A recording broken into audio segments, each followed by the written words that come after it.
तो आज बेसिकली जो मेन मुद्दा हमारा रहेगा बातें करने का वो है कि कैसे हम अपनी प्रोडक्टिविटी को बढ़ाएंगे, ठीक है। और सीए फाउंडेशन की जो तैयारी करनी है हमें गिवन टाइम के अंदर, उसमें हम और बेहतर कैसे होंगे। देखो एक सिंपल सी चीज़, आप एक सिंपल डिमांड सप्लाई इकोनॉमिक्स आपको पहले समझा देता हूँ कि सीए फाउंडेशन में बहुत सारे बच्चे एग्ज़ाम देने बैठते हैं, है ना, लेकिन 100% पासिंग परसेंटेज तो कभी भी नहीं रहा हिस्ट्री में आईसीएआई की। तो इसका मतलब ये है कि ऑब्वियसली अगर 100 बच्चा एग्ज़ाम देने बैठ रहा है तो पूरा 100 तो कभी भी पास नहीं हो रहा, है ना। 12th क्लास में क्या होता था या जूनियर क्लास में क्या होता है कि 100 बच्चे एग्ज़ाम दे रहे हैं, पास तो हर कोई हो ही रहा है।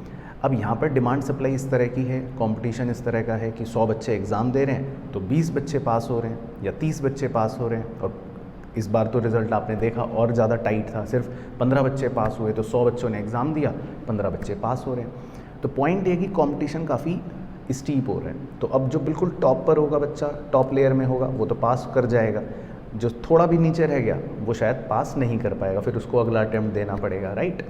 तो हम तो ये चाहते हैं कि हम जिस भी अटैम्प्ट में एफ़र्ट लगाएं वो इस तरह से एफ़र्ट लगाएं, स्ट्रेटेजिकली भी तैयारी करते रहें और इस तरह से प्रोडक्टिविटी भी बढ़ाएं कि हमारा टाइम तो लिमिटेड है, वो तो बढ़ नहीं सकता। देखो आज जहाँ हम खड़े हैं और एग्ज़ाम जब होगा वो टाइम तो लिमिटेड है, फिक्स्ड है, लेकिन हम उसमें जितनी मेहनत कर रहे हैं, जितना हम काम कर रहे हैं, उसको इतने अच्छे से बना लें कि हम थोड़ा सा मतलब औरों से आगे आ जाएं, ऊपर आ जाएं, अच्छे बन जाएं, है ना। तो इसीलिए मैंने सोचा कि आज हम इस सेशन का मतलब आपके साथ चर्चा मशवरा करते हैं। तो देखो अब आपके 4 पेपर्स हैं, है ना, तो हम सबको कवर करेंगे ताकि एक ओवरऑल स्ट्रेटजी की बात कर सकें और उसमें कुछ इम्पॉर्टेंट हैक्स आपको बताऊंगा हर सब्जेक्ट के लिए कि मतलब किस में क्या चीज़ ज़रूरी रहती है। देखो आपको पेपर तो पता ही है, अकाउंट्स हो गया, लॉ हो गया, इसके बाद आपका क्वांटिटेटिव एप्टीट्यूड हो गया और इकोनॉमिक्स हो गया। तो 1 बाय 1 लेकर चलते हैं, ठीक है। अकाउंट्स के अंदर देखो अगर मैं बात करूं आपके साथ, अकाउंट्स में आपके चैप्टर 1, 2, 3, 4, 5, 6, ठीक है, 7 और चैप्टर 8, 9, 10 और 11, इस तरह का पूरा एक सिलेबस बन रखा है, ठीक है। और पूरा सब्जेक्टिव पेपर आता है आपका। अब अकाउंटेंसी में क्या चीज़ आपके लिए इम्पॉर्टेंट है, देखो 2 बातें हैं, या तो अकाउंट्स में मार्क्स बहुत अच्छे आएंगे या कम अच्छे आएंगे। अब वो रीज़न्स हमें आइडेंटिफाई करने हैं। अब बहुत अच्छे कब आएंगे, क्योंकि अकाउंटेंसी सब्जेक्ट कैसा सब्जेक्ट है, हमें इसकी रिक्वायरमेंट पता होनी चाहिए। अकाउंटेंसी में क्या चीज़ इंपॉर्टेंट है, देखो 3 घंटे के अंदर एक तो पेपर छूटना नहीं चाहिए, सबसे इम्पॉर्टेंट चीज़ है ना। पता चला कि आपको आता तो है लेकिन आप फॉर्मेट बना रहे हो या पोस्टिंग कर रहे हो, नरेशन लिख रहे हो, लाइनें खींच रहे हो और उस चक्कर में पेपर छूट गया, है ना। तो अकाउंट्स के पेपर में मार्क्स कब जाएंगे, या तो स्पीड रह गई, कम रह गई, तो हमें स्पीड पे काम करना है। दूसरा, अकाउंट्स के अंदर जो दूसरी इंपॉर्टेंट चीज़ होती है वो होता है कॉन्सेप्चुअल अंडरस्टैंडिंग, क्योंकि उसका रीज़न है, देखो बाकी सब्जेक्ट में चलेगा, जैसे इकोनॉमिक्स है या लॉ है, लॉ में क्या है थोड़ा छोटा है, या इकोनॉमिक्स में क्या है आपका स्कोप छोटा है, क्वेश्चन क्या है उसी में से पूछेगा। अब जैसे डिमांड है, अब लॉ ऑफ डिमांड पूछेगा तो क्या पूछेगा, वही पूछेगा जो है, तो अलग तो कुछ नया तरंगी करेगा नहीं।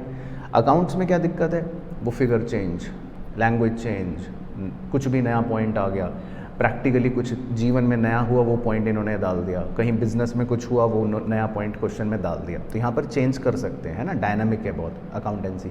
तो यहाँ पर फोकस क्या करना है आपको, कॉन्सेप्चुअल अंडरस्टैंडिंग पर। तो जब भी कोई चैप्टर पढ़ो अकाउंट्स में, कोई भी चैप्टर पढ़ो, तो उसमें बिल्कुल ये ज़रूर ध्यान रखो कि आप ये सोच के हर एक चीज़ लिखो कि अगर मैं डेबिट कर रहा हूँ तो क्यों कर रहा हूँ, क्रेडिट कर रहा हूँ तो क्यों कर रहा हूँ, ये चीज़ अगर बढ़ रही है या घट रही है तो क्या लॉजिक है। मतलब अकाउंटेंसी पढ़ते समय आप लॉजिक बेस्ड पढ़ाई करो, है ना, हर चीज़ को लॉजिकली समझ के पढ़ाई करो। इससे क्या होता है, रोज़ आपको पता नहीं चलेगा, लेकिन धीरे धीरे धीरे धीरे धीरे धीरे आप हर चीज़ को जब अकाउंट्स में लॉजिकली बेस्ड पढ़ोगे कि ये डेबिट क्यों हुआ होगा, आपको सोचना है ना, ये क्रेडिट क्यों हुआ है, क्योंकि अकाउंट्स में डेबिट क्रेडिट ही चलते हैं मेनली ज़्यादातर चैप्टर्स में। तो आपको एक सिंपल रूल बता देता हूँ, चलो, है ना, एक हैक दे रहा हूँ, प्रो लेवल हैक। देखो जब चाहे लेजर हो चाहे जर्नल हो, अगर कोई भी चीज़ आप डेबिट कर रहे हो तो आपको मन में सिंपल ये सोचना है कि इसके पीछे 2 या 3 रीजंस होंगे मेनली, कि या तो कोई एसेट बढ़ रहा होगा, है ना, ऐसा सोच लो, या कोई एक्सपेंस हो रहा होगा, ऐसा सोच लो, या फिर कोई लाइबिलिटी कम हो रही होगी, ठीक है। मेनली ये तीन में से कोई एक रीज़न होगा। तो जब आप हर चीज़ को ये सोच सोच के पढ़ोगे कि डेबिट क्यों हुआ, या तो इस वजह से हुआ, या क्रेडिट क्यों हुआ, तो आपको पता होना चाहिए कि या तो कोई एसेट कम हुआ होगा, पक्की बात है, या फिर कोई मेरी इनकम हुई होगी, रेवेन्यू हुआ होगा, या फिर मैं कोई अपनी लाइबिलिटी बढ़ा रहा हूँगा। तो जब आप हर चीज़ को बस ऐसे लॉजिकली फिट करके पढ़ोगे अकाउंटेंसी में, तो आपका कॉन्सेप्ट क्या है, अपने आप बिल्ड हो रहा है, आपको पता नहीं चलेगा, आप एफर्ट नहीं लगा रहे, वो अपने आप बिल्ड होता रहेगा, ठीक है ना। तो अकाउंट्स में क्या चाहिए, कॉन्सेप्चुअल अंडरस्टैंडिंग चाहिए। अच्छा, अब स्पीड किससे बढ़ेगी अकाउंट्स के अंदर, उसका सिर्फ एक ही इलाज है और कोई इलाज नहीं है, वो है सिर्फ आपकी रिटन प्रैक्टिस, ठीक है। तो इसमें प्रो लेवल आपको एक टिप ये दूंगा कि जब आप रिटन प्रैक्टिस करो अभी से, धीरे धीरे, रोज़ एक क्वेश्चन कर रहे हो, चाहे 2 क्वेश्चन कर रहे हो, कितना भी कर रहे हो, तो टाइम ज़रूर मॉनिटर करो, ठीक है, टाइम मॉनिटर करो। अब उससे क्या होगा, और उसको नोट करना शुरू करो। जैसे आपने बुक में क्वेश्चन सॉल्व करा, पहली बार करा, आपने लेक्चर देखा, पढ़ाई करी, क्वेश्चन सॉल्व करा, ठीक है, मान लो बिना देखे कर रहे हो, तो उसका टाइम नोट कर लो उसी क्वेश्चन के साइड में। जैसे क्वेश्चन नंबर 21 सॉल्व कर रहे हो, अब उसमें आपको कितने मिनट्स लगे ये नोट कर लो, लेट से 15 मिनट। अब नेक्स्ट टाइम क्या होगा, जब आप रिवाइज़ करोगे या जब इस क्वेश्चन को सॉल्व करोगे, तो आपको पता रहेगा यार मैंने 15 मिनट लगाए थे पहले, तो अब आपको एक खुद चैलेंज मिल गया कि मेरे को 15 को बीट करना है, 15 से कम में काम करना है। तो इससे क्या होगा, आप हमेशा अपने आप को पुश करोगे कि अब 15 लगाए थे पिछली बार, अब मैं 12 में करके दिखाऊंगा या 10 में करूंगा। तो ये चैलेंज अब आपको अपने आप क्या करेगा, over a period of time आपकी स्पीड बढ़ाता रहेगा ग्रेजुअली। तो टाइम मॉनिटर करना बहुत ज़रूरी है अकाउंटेंसी के अंदर, ठीक है। तो अकाउंट्स में क्या है, इतनी सी बातें आप फॉलो करो तो आपको क्या होता रहेगा, स्पीड बढ़ती रहेगी, कॉन्सेप्चुअल अंडरस्टैंडिंग आप पढ़ते हुए हमेशा फॉलो करोगे। और एक और चीज़ जो है वो भी मैं आपको बताता हूँ, वो भी ज़रूर कर सकते हो, वो है कि जो अब आप मिस्टेक्स करते हो, गलती करते हो, है ना, अकाउंट्स में सिली मिस्टेक बहुत होती है कि प्लस करा था, कुछ गड़बड़ हो गई, डेबिट क्रेडिट कर रहे थे, गड़बड़ हो गई, या पोस्टिंग गलत कर दी, है ना, 100 तरह की गलतियाँ होती हैं अकाउंट्स में तो हमसे। तो आप उस मिस्टेक्स को भी मॉनिटर करो। अब मिस्टेक्स मॉनिटर करना बड़ा मुश्किल है क्योंकि हम भूल जाते हैं कब कौन सी गलती करी, तो उसको आप लिखो ज़रूर, ठीक है। एक अलग से नोटबुक बना लो जिसमें आप अपनी गलतियाँ लिखो कि मैंने क्या मिस्टेक्स करी हैं। तो उसको तो हर 15 दिन में जस्ट एक बार गो थ्रू कर लो, तो उससे आपको ना बहुत ज़्यादा हेल्प मिलेगी। तो ये 3-4 चीज़ें अगर आपने जोड़ ली अपनी रेगुलर प्रिपरेशन में, जो पढ़ाई कर रहे हो उसके साथ, कि अंडरस्टैंडिंग पे फोकस करके पढ़ रहे हो, हर चीज़ का लॉजिक ढूंढो अकाउंट्स में कि क्यों हो रहा है, बस लॉजिक ढूंढना है, ठीक है। बाकी क्वेश्चन की वैरायटी कुछ भी हो उससे ज़्यादा टेंशन नहीं लेनी है आपको। दूसरा, रिटन प्रैक्टिस करनी है टाइम मॉनिटरिंग के साथ, है ना, ये ऐड कर लो। और तीसरा, मिस्टेक्स जो हो रही हैं उनको मॉनिटर करो कि मिस्टेक्स मैं क्या करता हूँ, मेरी क्या गलतियाँ हो रही हैं। तो धीरे धीरे क्या होगा, जब आप कॉन्शियसली अपनी गलतियाँ लिखोगे तो बाद में वो गलतियाँ नहीं होंगी। ये बहुत इफेक्टिव टूल्स होते हैं, है ना, ये मैनेजमेंट टूल्स हैं सारे, लेकिन हम उन मैनेजमेंट टूल्स को पढ़ाई में लगाते हैं तो देखो हमारी हेल्प हो जाएगी। तो आपके देखो 11 चैप्टर्स हैं अकाउंटेंसी के अंदर, ठीक है। अब वो आसान वाले भी हैं, कुछ लेंदी वाले भी हैं। तो अभी हमारे पास इतना टाइम रहता है आपके पास कि आप अच्छे से सारे चैप्टर्स पढ़ सकते हो। लेकिन हाँ, कुछ चैप्टर्स का जैसे लिंक होता है। अब जैसे मान लो चैप्टर 7 फाइनल अकाउंट्स, इसे पहले पढ़ना, ठीक है। फाइनल अकाउंट्स के बाद फिर आप सिंगल एंट्री या एनपीओ करना, क्योंकि फाइनल अकाउंट से क्या एक बेस क्लियर हो जाएगा, ट्रेडिंग कैसे बनता है, पीएनएल कैसे बनता है, बैलेंस शीट कैसे बनती है, एडजस्टमेंट्स क्या हैं, क्योंकि वही पूरा बेस सिंगल एंट्री में भी काम आता है और वही लगभग बेस एनपीओ में भी काम आता है। तो इस लिंक को बस याद रखना, ये थोड़ा सा मतलब एक समझ लो एक हैक हो गया पढ़ने के लिए कि फाइनल अकाउंट्स पहले पढ़ना, उसके बाद सिंगल एंट्री, उसके बाद एनपीओ, इनका लिंक हो गया, ठीक है। बाकी सारे चैप्टर इंडिपेंडेंट है, आप 3 पढ़ो कोई टेंशन नहीं, बीआरएस 4 पढ़ो कोई टेंशन नहीं, इन्वेंट्री 5 पढ़ो कोई टेंशन नहीं, डेप्रीसिएशन 6 पढ़ो, बिल ऑफ एक्सचेंज कोई दिक्कत नहीं है, 10th आपका पूरा अलग है, 11th आपका पूरा अलग है। तो ओवरऑल जब आप अकाउंट्स की प्रिपरेशन करो तो इन बातों का आपको ध्यान रखना है। तो इससे क्या होगा कि आपकी अकाउंटेंसी की प्रिपरेशन एक अच्छे लेवल से चलती रहेगी। तो एक पेपर ऐसा बन जाएगा आपका, लेट्स एज्यूम कि इसमें आपका स्कोर बहुत अच्छा आ गया, 80+ आ गया, है ना, या 85+ आ गया, 90 भी आए हैं बच्चों के, 90+। तो जैसे ही पहला पेपर आपका अच्छा होता है, आपके मार्क्स अगर उसमें ज़्यादा आ रहे हैं तो देखो बाकी सबका कॉम्पनसेट हो जाएगा, फिर आपको टेंशन ही नहीं रही कि मेरे को 200 नंबर लाने थे कैसे आएंगे। तो आप बहुत सेफ एंड सिक्योर जोन में पहुंच जाओगे। तो अकाउंट्स में आपको इन बातों को ज़रूर ऐड करना है, राइट। अब जो आपका दूसरा पेपर है, ठीक है, लॉ। लॉ के अंदर आपका जो सिलेबस है वो तो खैर आपको पता ही है। लॉ के अंदर क्या आता है बेसिकली, देखो लॉ पूरा सब्जेक्टिव पेपर हो गया, ठीक है। इसमें आपको मेनली क्या करने हैं, एक्ट्स पढ़ने हैं। अब चैप्टर 1 तो चलो ठीक है, वो तो एक रेगुलेटरी फ्रेमवर्क है, वो तो ज़्यादा बड़ा नहीं है। लेकिन जो आपका इंडियन कॉन्ट्रैक्ट एक्ट है ना, 2, वो अच्छा बड़ा चैप्टर है। 3 अच्छा बड़ा sales of goods act, partnership act. बाकी छोटे चैप्टर हैं, एलएलपी छोटा है, कंपनीज एक्ट छोटा है, नेगोशिएबल इंस्ट्रूमेंट एक्ट्स हैं वो छोटा है। अब लॉ में बेसिकली क्या होता है, पहले मैं लॉ का आपको एक बेसिक वो बता देता हूँ, सब्जेक्ट रिक्वायरमेंट क्या है। लॉ में पेपर छूटेगा तो नहीं, क्योंकि ऐसा तो बहुत कम होता है कि लॉ में बच्चा कहता है कि मेरा पेपर छूट गया। छूटेगा कभी भी नहीं, क्योंकि लॉ में तो नॉर्मल क्वेश्चंस आते हैं, है ना। लेकिन वो क्वेश्चन क्या होंगे, मान लो केस बेस्ड होंगे, आपको बस उसमें क्या है, थोड़ा सोचना है। अब लॉ में जो बच्चों की प्रॉब्लम आती है ज़्यादातर वो ये कि जब आप रेगुलर पढ़ाई करते हो लॉ, तो आप उसको एक कहानी की तरह पढ़ते हो, है ना। मज़ा आता है क्योंकि लॉ पहली बार पढ़ रहे हो, इंटरेस्टिंग भी लगता है, अरे वाह ये हो रहा है वो हो रहा है, ऐसा कानून है वो है, तो एक कहानी तो मन में बन जाती है। लेकिन प्रॉब्लम ये आती है लॉ के पेपर में कि 3 घंटे में पेपर छूटेगा नहीं, लेकिन आपको ये नहीं समझ आता कि उसमें लिखें क्या, क्या लिखें। अब उसमें सब्जेक्टिव आंसर लिखना एक सबसे बड़ी आर्ट है। तो इसमें मतलब प्रॉब्लम एरिया अगर हम देखें कि क्या है लॉ का, वो है writing skill, answer writing skills, कि लिखना क्या है। देखो मान लो मैंने बोला, कुछ भी बोला कि कॉन्ट्रैक्ट है या कंसीडरेशन नहीं है तो क्या वो वैलिड होगा, तो आप बता दोगे हाँ सर ये है वो है, ये पॉइंट्स हैं। लेकिन जब उसका क्वेश्चन आता है, केस बेस्ड क्वेश्चन आता है, तो कैसे वो आंसर की डिज़ाइनिंग करनी, कि पहले क्या बताना है, जो केस है वो क्या पूछ रहा है क्वेश्चन, उसमें आपको अपना एक सही ओपिनियन बताना है कि ये होगा या ये होगा, क्यों हो रहा है या क्यों आप ये ओपिनियन दे रहे हो, उसके प्रोविजंस बताने हैं। लॉ में प्रोविजंस बहुत महत्वपूर्ण होते हैं कि भाई इस सेक्शन के तहत ये बातें लॉ ने बताई हैं। तो लॉ को आपको काइंड ऑफ मतलब रटना तो पड़ेगा, क्योंकि लॉ में आपको क्या लिखनी है, लैंग्वेज लिखनी है।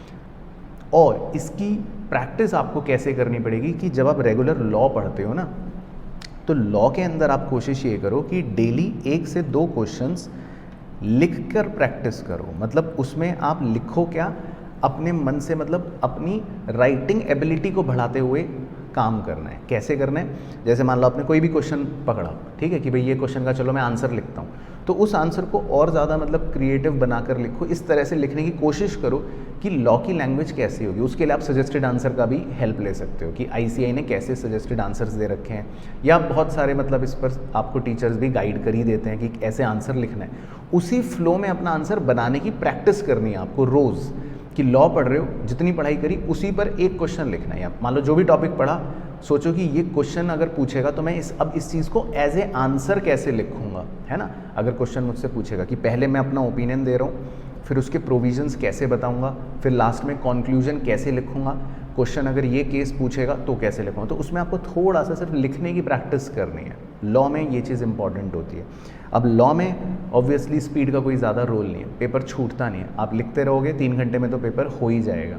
लेकिन लॉ में जो इम्पॉर्टेंट होता है वो ये कि क्वेश्चन आपसे पूछ क्या रहा है वो समझना ज़रूरी है। तो उसके लिए लॉ आप डीपली जब समझोगे, पढ़ोगे, तब वो आपको क्वेश्चन की बारीकियाँ समझ आएंगी।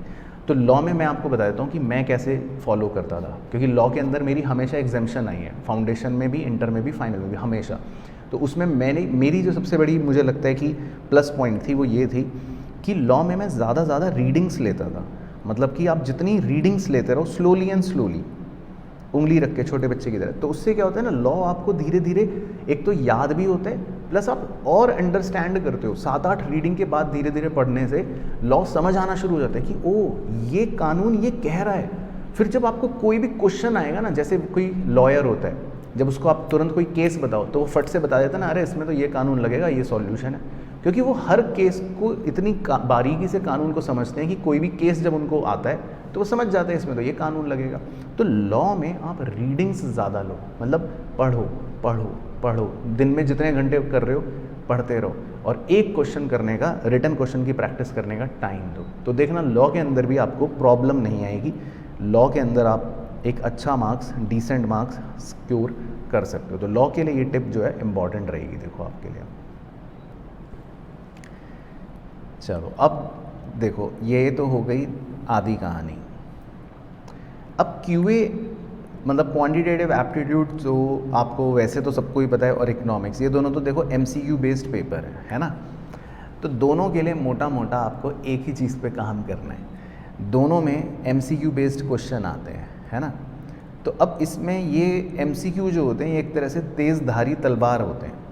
तो तेज़धारी तलवार का क्या है कि फ़ायदा भी है कि अपना चलाया, सारे दुश्मन के सर काट दिए, लेकिन इसका नुकसान भी है कि ये मतलब अगर ढंग से नहीं चलाई तो पता चला अपनी गर्दन भी कट सकती है। तो एमसीक्यू के अंदर फ़ायदे भी हैं, नुकसान भी। अब तो आपको दोनों पहलुओं को समझना है। पहली बात तो ये देखो, हम प्रॉस एंड कॉन्स दोनों समझें अगर। फ़ायदे ये हैं ऑब्वियसली कि आपको लिखना कुछ भी नहीं, है ना। कई बच्चों की दिक्कत है, यार मैं मेरे से तो लैंग्वेज ही नहीं बनती, तो कोई टेंशन नहीं, आपको तो टिक करने हैं, गोले लगाने हैं, है ना। तो ये बहुत बड़ा इसका फ़ायदा हो गया। लेकिन अब इसका नुकसान ये है कि क्योंकि एमसीक्यू है तो क्वेश्चन आपसे कहीं से भी कुछ भी पूछ सकता है, बिल्कुल। मतलब अगर इकोनॉमिक्स की बात करूं तो इतनी बड़ी किताब के आपके किसी भी पेज के, किसी भी पैराग्राफ की, किसी भी लाइन के किसी कोने की एक छोटी सी लाइन उठा के वो एमसीक्यू बना देगा। तो मतलब वो इसमें थोड़ा नुकसान भी है कि मतलब कई बार आपको समझ ही नहीं आएगा कि यार ये तो कहाँ ही मैंने पढ़ा था, ऐसा होता भी है। तो कुछ क्वेश्चंस वो ऐसे ट्रिकी से अलग से लगेंगे भी, है ना। तो वो थोड़ा सा घबराहट पैदा करवा देते हैं, लेकिन एट द एंड कोई बात नहीं, कोई ज़्यादा बहुत बड़ी बात नहीं है। अल्टीमेटली एमसीक्यू के अंदर है तो पूरा स्पीड गेम, है ना। तो इसमें तो आपको, अगर मैं थोड़ा सा स्पेसिफिकली बात करूं क्वांटिटेटिव एप्टीट्यूड की, तो इस पर आपको अपने एक तो कैलकुलेटर पर थोड़ी सी ज़रूर मास्टरी रखनी चाहिए, क्योंकि आपको रफ वर्क करने के लिए भी छोटी सी शीट मिलती है। अब आप बहुत ज़्यादा उसमें लिखने के लिए भी आपको जगह शायद ना मिले, और 120 मिनट में आपको 100 क्वेश्चन करने हैं, राइट। 2 घंटे में 100 क्वेश्चन करने हैं। तो यहाँ पर क्या चीज़ इंपॉर्टेंट है कि आप क्वेश्चन देखो और एक बार में उसका आंसर निकलना चाहिए। तो मैथमेटिक्स की अगर क्यूए की मैं बात करूँ तो it is all about practice, है ना। इसमें आपको रिपीटेटिव प्रैक्टिस करनी है। तो जैसे जब मैं इसमें अपना प्रो लेवल आपको एक टिप शेयर करूँगा मैथमेटिक्स को लेकर, तो मान लो मैंने एक चैप्टर पढ़ा, उसकी एक्सरसाइज के क्वेश्चंस करे, तो नेक्स्ट टाइम भी मैं उन्हीं को कर रहा हूँ या बार बार कर रहा हूँ, और हर बार बस उसमें अपनी स्पीड बढ़ा रहा हूँ कि जैसे ही क्वेश्चन देखा तो क्वेश्चन देख के मुझे मतलब वो ट्रिक्स याद आनी चाहिए, क्वेश्चन देख के मुझे एप्लीकेशन पता होनी चाहिए कि इसमें कौन सा एप्लीकेशन लगने वाला है, और फटाफट से अगर कैलकुलेटर का यूज़ करना है तो कैलकुलेटर पर, नहीं तो मेंटल मैथ्स करनी है तो मेंटल मैथ्स करके मेरा ऑब्जेक्टिव है, मेरे को फास्ट आंसर निकालना है, ठीक है। अब इसमें तो प्रैक्टिस ही एकमात्र सॉल्यूशन है। अब आप इसमें अपनी कवरेज थोड़ी सी बढ़ा सकते हो। लेट से कि पहले तो देखो, सबसे पहला फोकस तो है आप स्टडी मटेरियल करो, वो अगर हो जाए आपकी 1 या 2 बार अच्छे से, सारे क्वेश्चन आपको बहुत ही ज़्यादा फेमिलियर लगे, तब एडिशनल क्वेश्चंस प्रैक्टिस करो, और फिर उसके बाद आप 3 या 4 साल के या 5 साल के अपने टाइम के हिसाब से प्रीवियस ईयर क्वेश्चन भी ऐड कर सकते हो। क्योंकि क्वांटिटेटिव एप्टीट्यूड या मैथ्स एक ऐसा सब्जेक्ट हो गया या ऐसा डिसिप्लिन है जिसमें जितना वेरिएशन आप कर लो क्वेश्चंस का उतना कम है। ये तो एक महासागर है ना। तो इसमें तो आप जितनी प्रैक्टिस कर लो उतना कम है, लेकिन जितनी ज़्यादा करोगे उतना अच्छी बात है। तो मैथमेटिक्स के अंदर, क्यूए के अंदर तो मेनली आपको क्या करना है, प्रैक्टिस करनी है। अब इसमें देखो बहुत सारे चैप्टर्स हैं, चैप्टर्स आपको अपनी स्ट्रेंथ और वीकनेस के हिसाब से इसमें आइडेंटिफाई करने पड़ेंगे, क्योंकि बहुत से स्टूडेंट्स मैथ्स वाले होते हैं, कोई नॉन मैथ्स वाले होते हैं, किसी को स्टैट आसान लगती है, किसी को मैथ्स आसान लगती है, किसी को एलआर आसान लगती है, किसी को एलआर मुश्किल लगती है ना। तो ये तो एक बहुत ही सब्जेक्टिव चीज़ होगी। तो मैं इस पर कोई भी ये नहीं बता सकता कि 1 ये करो, 2 ये करो, 3 ये करो, 4 ये करो। जब आप प्रिपरेशन करो तो आप ये शुरू में मान के चलो कि मेरे को हर चैप्टर पढ़ना है, हर चैप्टर में क्वेश्चन तो किसी में से भी पूछ सकता है, और हर क्वेश्चन को मुझे जल्दी सॉल्व करना है ना। ऑन एन एवरेज आपको 1.2 मिनट में करना है एक क्वेश्चन। तो अल्टीमेटली जब भी मैथमेटिक्स की पढ़ाई करो, फोकस क्या हो कि अगर मुझे समझ आ गया क्वेश्चन और कॉन्सेप्ट, तो मुझे अब एप्लीकेशन इसमें इतनी तेज़ करनी है कि मैं 1 मिनट में इसको सॉल्व करूँ। ये सिंपल ऑब्जेक्टिव है कि मैं कभी भी कोई भी किसी भी चैप्टर का क्वेश्चन कर रहा हूँ, 1 मिनट में मेरा एक क्वेश्चन सॉल्व होना चाहिए। और प्रो टिप यही है कि कैलकुलेटर पे थोड़ा इस पर मास्टर बनो, चीज़ें कैलकुलेटर पर जितनी फास्ट सॉल्व कर सको सही उतना करो, और वो सिर्फ प्रैक्टिस से आएगी। मतलब ज़्यादा प्रैक्टिस करो क्यूए को लेकर। तो एंड ऑलमोस्ट 80% बातें सेम फॉर इकोनॉमिक्स। इकोनॉमिक्स में भी आपको पता है आपके 10 चैप्टर्स हैं, ठीक है। कुछ चैप्टर्स में यूनिट्स भी हैं और कुछ चैप्टर्स में यूनिट्स नहीं हैं, लेकिन इकोनॉमिक्स के 10 चैप्टर की लगभग अच्छी बात यह है कि वेटेज भी ऑन एन एवरेज सेम ही है, मतलब हर चैप्टर अगर मैं निकालूं तो 8 से 12 नंबर तक की वेटेज रखता है। तो बिल्कुल ही एवरेज ले लो, तो आप एक सिंपल मैथमेटिक्स समझो, 10 चैप्टर्स हैं, 10 नंबर ईच, बन गया 100 नंबर, ऐसे समझ लो, ठीक है। तो मतलब हर चैप्टर लगभग 8 से 12 नंबर की वेटेज रखते हैं। अब इसमें माइक्रो का पोर्शन भी है, मैक्रो भी है, इंडियन इको भी है। तो अगेन किसी को माइक्रो आसान लगता है, किसी को इंडियन इको का लास्ट चैप्टर आसान लगता है, किसी को मैक्रो का आसान लगता है अकॉर्डिंग टू वो। लेकिन इसमें आप ये चीज़ ज़रूर ध्यान रखो कि जब आप इकोनॉमिक्स की पढ़ाई करो तो अगेन मैथ्स की तरह ही स्पीड गेम है। तो जब आप क्वेश्चन पढ़ो, पढ़ने के बाद ऑप्शन में सही सेलेक्ट करने तक आपको टोटल 1 मिनट का मतलब रफली टाइम है, 1.25 मिनट का, तो उसमें कंप्लीट करना है। अब इकोनॉमिक्स क्योंकि थ्योरेटिकल है, अब प्रैक्टिस बच्चा पूछता है मैं करूँ तो करूँ क्या, तो आपको इसमें क्या करना है, इसमें प्रो टिप है मेरी तरफ से कि आप इसमें वही लॉ की तरह रीडिंग से ज़्यादा लो। इसमें ना कीवर्ड्स होते हैं, सारा खेल कीवर्ड्स का है, या मेजॉरिटी खेल कीवर्ड्स का है, जो मैं आपको वैसे भी नोट्स में मार्क करवाता रहता हूँ। तो नोट से जब आप पढ़ो या बुक से जब भी आप पढ़ो, कहीं से भी पढ़ो, पढ़ना इज़ इम्पॉर्टेंट, कहाँ से पढ़ना इज़ नॉट इम्पॉर्टेंट। कहीं से भी जब आप पढ़ रहे हो तो फोकस करो कीवर्ड्स पर, या खुद उन्हें हाईलाइट करना शुरू करो और बार बार रीडिंग लेते रहो, इकोनॉमिक्स तो देखो इतना ईजी है, आपको पहली दूसरी बार में ही समझ आ जाएगा, लेकिन 6, 7, 8 रीडिंग्स कम से कम उसमें लो, बार बार मतलब टोटलिटी में, तो आप देखना आपको इतनी ग्रिप आ जाएगी। वो क्वेश्चन जैसी वो लाइन पिक करेगा क्वेश्चन की, आपको एकदम पेज याद आ जाएगा कि ये उसने वहाँ से उठाया है, उस पैराग्राफ की ये लाइन है, ये इसका आंसर होने वाला है। तो इकोनॉमिक्स में तो इज़ ऑल अबाउट रीडिंग करना है मेन चीज़। तो बाकी कॉन्सेप्चुअल अंडरस्टैंडिंग वाले चैप्टर कौन से हैं जिसमें थोड़े से फॉर्मूले हैं, या तो नेशनल इनकम या डिटर्मिनेशन, थोड़े से कॉस्ट या थोड़ा सा प्रोडक्शन। बाकी जो माइक्रो का शुरुआती है उसमें कोई मेजर फॉर्मूला नहीं है, उसमें तो सब एनालिटिकल हैं, रिलेशनशिप्स हैं, बेसिक कॉन्सेप्ट्स पे पूछ सकते हैं। और रहा सवाल डेटा बेस्ड का कि जिसमें डेटाज होते हैं, फुल फॉर्म होते हैं, तो वो तो वैसे वो कहीं से भी कुछ भी पूछ सकते हैं ना, उसका कोई स्कोप नहीं है। लेकिन एटलीस्ट आप जितने बुक के हैं वो भी अच्छे से एक बार रीड करके जाओगे, पढ़ के जाओगे, 7-8 बार रीड हो गया तो आपको क्लिक कर जाएगा, ओ कि इसका ये ईयर था या इसकी ये फुल फॉर्म थी, ऑप्शन देख के भी बहुत हेल्प मिल जाती है ना। तो इकोनॉमिक्स के लिए तो ये चीज़ बहुत ज़रूरी है। तो जब आप इन बातों को अपनी सारी प्रिपरेशन में इनकॉर्पोरेट करके पढ़ोगे ना, हर सब्जेक्ट की रिक्वायरमेंट के हिसाब से अपनी स्टडी प्लान करोगे, तो आप देखना आपकी एफिशिएंसी, प्रोडक्टिविटी सब बढ़ जाएगी। टाइम वही लगेगा पढ़ने का जो आप अभी दे रहे हो, लेकिन इन चीज़ों को इनकॉर्पोरेट करने से आपकी हर पेपर की एफिशिएंसी अच्छी हो जाएगी। अकाउंट्स में आपको पता है क्या माइंडसेट से पढ़ना है, लॉ में आपको पता है किस बात का ध्यान रखना है, मैथ्स इको में आपको पता है कि मेरे को स्पीड पे फोकस करना है, इको स्पेशली है तो मुझे रीडिंग से ज़्यादा करनी है, ठीक है ना। तो ये चीज़ आप करना, तो देखना आई एम 100% श्योर बहुत ज़्यादा आपको देखो फ़ायदा होने वाला है, ठीक है ना। तो ये है खेल।